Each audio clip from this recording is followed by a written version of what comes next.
శ్రీ లలితా పరమేశ్వరి చక్రపురం ఛానల్కి స్వాగతం సుస్వాగతం. ఇదే భగవద్గీత. యస్య సర్వే సమారంభాః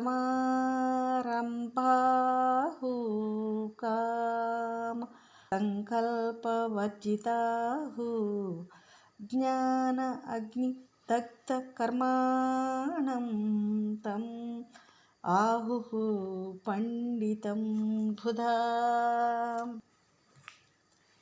ఎవని యొక్క దేహేంద్రియాదులు తమ కర్మల సూక్ష్మ స్థయందే ఆరంభమునందే సవరింపబడి కామ సంకల్ప వర్జితములై కామ సంకల్ప ప్రేరితములైన బాహ్య కర్మ రూపాలన్నీ జ్ఞానాగ్ని చేత దగ్ధములైపోతాయో అటువంటి వారు పండితులు అనబడతారు. అర్జున, సాధన కర్మను నిజంగా ఆచరించిన వాడనబడతాడు. అర్జున, ఇదే సాధన కర్మ ఆచరణ అర్జున అని భగవానుడు అంటూ ఉన్నాడు. బ్రహ్మ అర్పణం బ్రహ్మ హవిః బ్రహ్మ అగ్నౌ బ్రహ్మణాహుతం బ్రహ్మ ఏవ తేన గంధవ్యం బ్రహ్మ కర్మ సమాధీనా.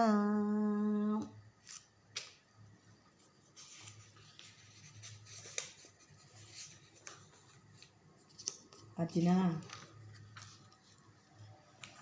బ్రహ్మమే అర్పణ పరికరములు, బ్రహ్మమే ఆహుతి చేయబడు అన్నము నెయ్యి మొదలైన పదార్థాలు, బ్రహ్మమే అయిన అగ్నియందు బ్రహ్మమే అయిన హోత చేత బ్రహ్మమే హోమం చేయబడుతున్నది. అర్జున, సాధన కర్మయందు సమాధానపడిన చిత్తల ఆ సాధకుని చేతే బ్రహ్మమే పొందదగినది అర్జున అని అంటున్నాడు భగవానుడు. ఇంకేమంటున్నాడంటే, శ్రద్ధావాన్ లభతే జ్ఞానం తత్పరః సంయత ఇంద్రియః జ్ఞానం లబ్ధ్వా పరాం శాంతిం అచిరేణ అధిగచ్చతి.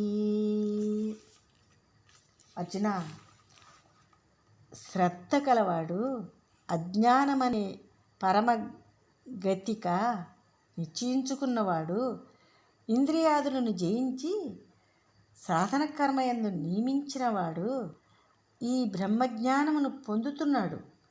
బ్రహ్మజ్ఞానమును పొంది ఆ చిరకాలంలోనే శాశ్వత సుఖాన్ని మోక్షాన్ని పొందుతున్నాడు అర్జున అని భగవానుడు అర్జునుడు ఈ జ్ఞానయోగంలో చెప్తూ ఉన్నాడు.